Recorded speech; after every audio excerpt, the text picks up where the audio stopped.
Hey there, welcome to Fantasy Smack Talk. I'm Dustin. This is your Week 4 waiver wire show. A ton to go over, including a lot of must-adds in all league guys. So let's go ahead and get right into it and talk about our first guy, and that's Daniel Thomas. We talked about him last week. We talked about him earlier in the year. This guy has to be owned in all leagues. Yes, he did get off to a slow start in the preseason, but Reggie Bush has proven that they're not going to be giving him a ton of carries out there. Daniel Thomas is going to be their workhorse. He needs to be owned in all leagues. Absolute must-add. Still only owned in about 70% of leagues. Next, another guy owned in about 70% of leagues is Ryan Grant. Right when it looks like Starks is going to take a hold of that job, Grant comes out and just totally outplays him. Averaged about 5 more yards per carry, and Starks lost a fumble week 3. Not going to help his chances moving forward. Ryan Grant needs to be picked back up in all the leagues that he was dropped in. Another running back for you, and that's Bernard Scott, only on about 15% of leagues right now. With the Benson situation kind of up in the air, you need to pick up Scott just in case. He could give you decent short-term value if Benson ends up getting suspended for 3 games. We should know more by tomorrow, so hopefully we'll know before. You got to put your waivers in. But Scott, interesting pickup, interesting short-term solution. And who knows, if he plays well, he could hold on to a bigger part of that job on the Bengals offense. Moving on, another running back for you. This guy's only owned in 5% of leagues, and it might be a little early to call him a must-add, but Ridley for New England.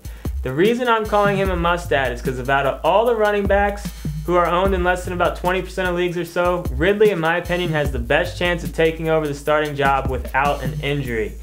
He was by far the most productive running back week 3. Amazing preseason. He looked great, explosive. And I'm just not sold that the law firm and Woodhead can handle or have the most upside out there. I think Ridley does. I think he's worth at least a gamble. Stash him on your bench and see what happens. I'm calling him a must-add at this point. Last running back for the must-adds we're going to talk about is my boy Kendall Hunter.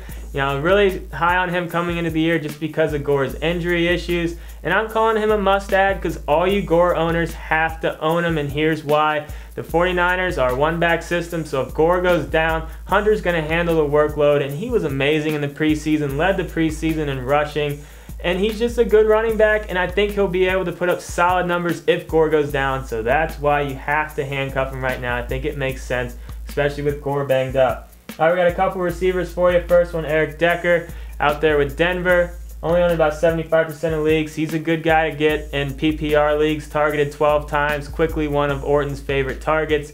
I think Eddie Royal's out of a job. I think Decker holds on to this even when Eddie Royal comes back.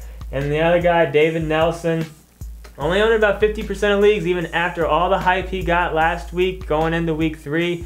And he played well. Fitzpatrick and the Bills are for real. It's pretty unbelievable to even say it, but David Nelson's going to be a big part of that offense.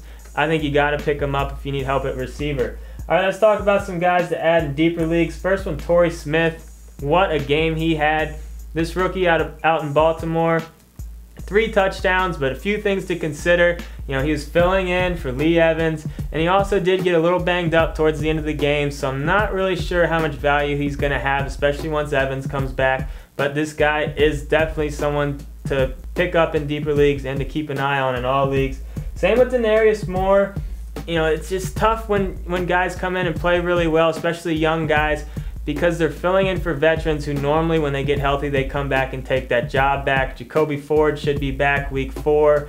And the Oakland Raiders have so many receivers out there. I do think Moore is going to get his touches, but it's just going to be hard for him to be out on the field enough if everyone's healthy. But he is still worth a roster spot in deeper leagues. Got one pick up and play defense for you this week, and that's Tampa Bay.